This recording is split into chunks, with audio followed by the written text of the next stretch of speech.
Okay, I know, you know already, you're not going to take a bag like this bike packing. But there are many small different types of bags that you can use and things that you can carry on your body, which is really, really practical while bike packing. And in this video, I'm going to go through the whole lowdown of what is possible. So let's dive right into it.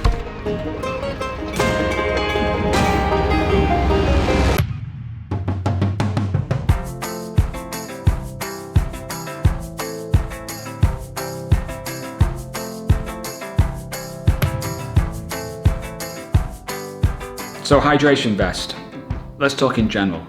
Not for everyone.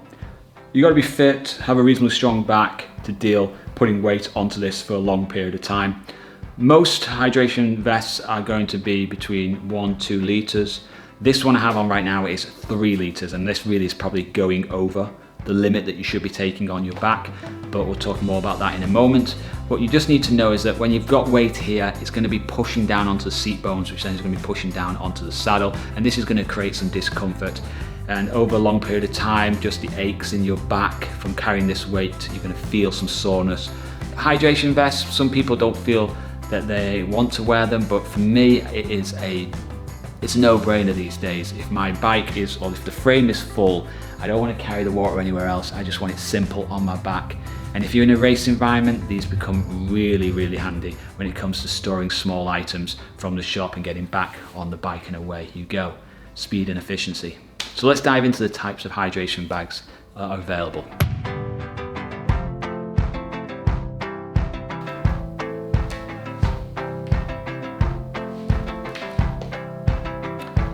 So this is probably my favorite bike packing bag. This is a 1.5 liter Camelbak. It's small, it's so unbelievably comfortable. I hardly even know that I'm wearing it. I've got it filled right now with 1.5 liters of water. It's so unbelievably light. It has no impact on my body while I'm cycling. And as I've mentioned, I mean, so easy to keep myself rehydrated. Comfortable on the back here, and then it has basically 2 small compartments. You can put, you know, your keys in here, cards in here. There's a little bit of meshing, so you can fit something in, and there's a little strap to attach your keys if you want to. And then there's another small compartment here. Once again, very, very small. You can't really fit much in, but ideal for just maybe a couple of energy bars, your credit card, your keys, maybe a map or something you can fit in here. I find in a country like Norway, which isn't that hot, and that water accessibility is very easy, that sometimes just 1.5 liters is all I need to take for most of my bike packing trips. And if I need to take more, then maybe I'll carry another 500 ml on the down tube as an extra bottle. But yeah, for cold water climates, this is a must for me.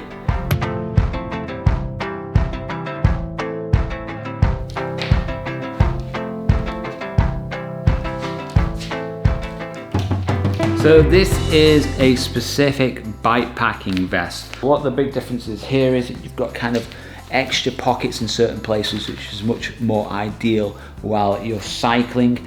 I find that this is really, really practical if you're in a race environment where you're just gonna be running into the supermarket, loading up, bang a load of stuff in here, and away you go. And you've got a good amount, 2 liters on your back. You're gonna be fit, you're gonna be strong if you're in a race. It's very, very comfortable positioning. Like the way it fits quite high up as well. So you'll notice here, this is very high up. I think one thing I'm not too much of a fan of is having this kind of wrapped around me like so. I'd much prefer it down here like you saw with the Camelbak ones. But that's, I guess, is just my own personal preference. So you've got 2 strap system here to give you that real good support. And then you've got a pocket here. You could actually fit like a can in there of soda or what have you. You've got another pocket down here as well, like a meshing pocket. And then you've got a zip here. So a small compartment here. You could put phone, cards or what have you in there maybe. You've even got, well, you've got 2 pockets on this side. And then you've got pockets on either side here as well. Once again, you could probably fit a can in there if you wanted to, or a bottle of soda. And then you've got a large compartment in the middle here, which is going to fit more items of food. And then the hydration vest is in this part here. Obviously, once that's full of water, then that's going to limit what you can fit in here. But I wouldn't want to be loading up with lots and lots of stuff on here. Really, I use a hydration vest for water and maybe a few small items. And I certainly wouldn't want to be carrying stuff like beer or cans in there, but I can understand that after a ride is finished and you're kind of in the supermarket and maybe you just got a kilometre to your campsite, that you could load up with a couple of cans of beer, etc. So it's kind of a good thing to use for after ride.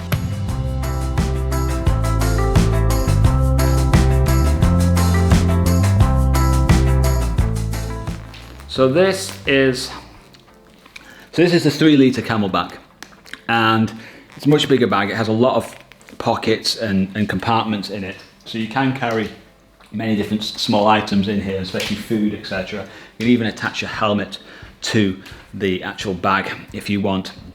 Really, this is a good bag for commuting. It's a good bag for maybe small rides, but in general, it's probably a little bit of an over limit for bike packing. 3 litres of water in here plus a few items of food is a lot of pressure going onto your seat bones.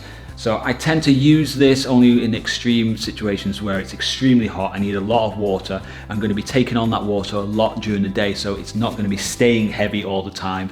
You know, you're going to be going down to 2, 1.5, 1 litres, making it lighter as you're riding, and that's kind of when I'll use this. So it doesn't come out much, but I have used it in the past. It's extremely comfortable. I mean, Camelbak are world leaders when it comes to these hydration bags.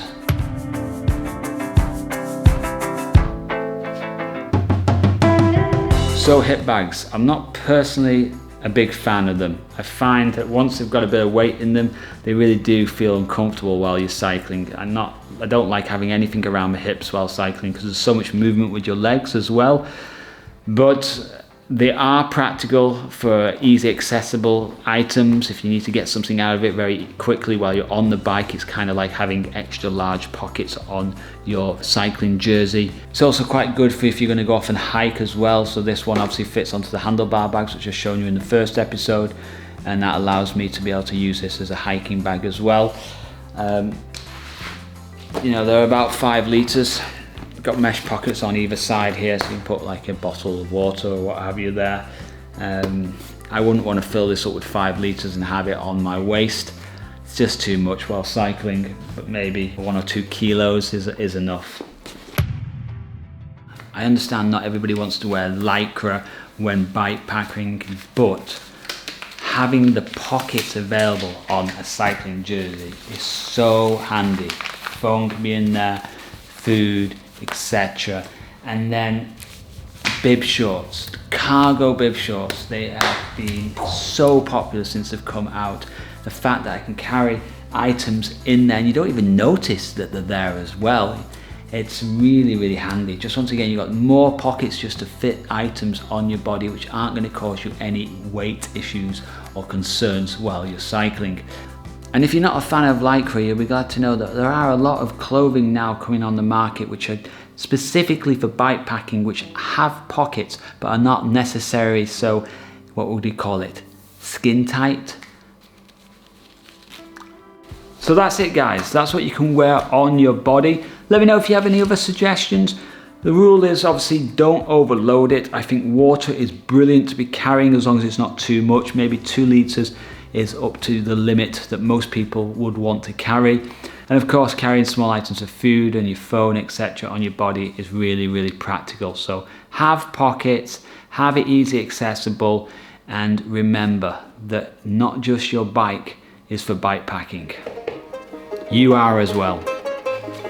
I hope that made sense.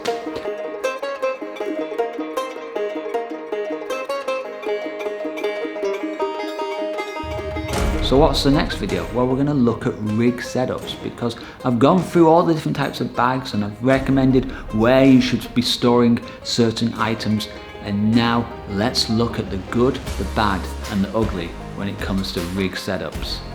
You might find it quite interesting. It's just here. Click here.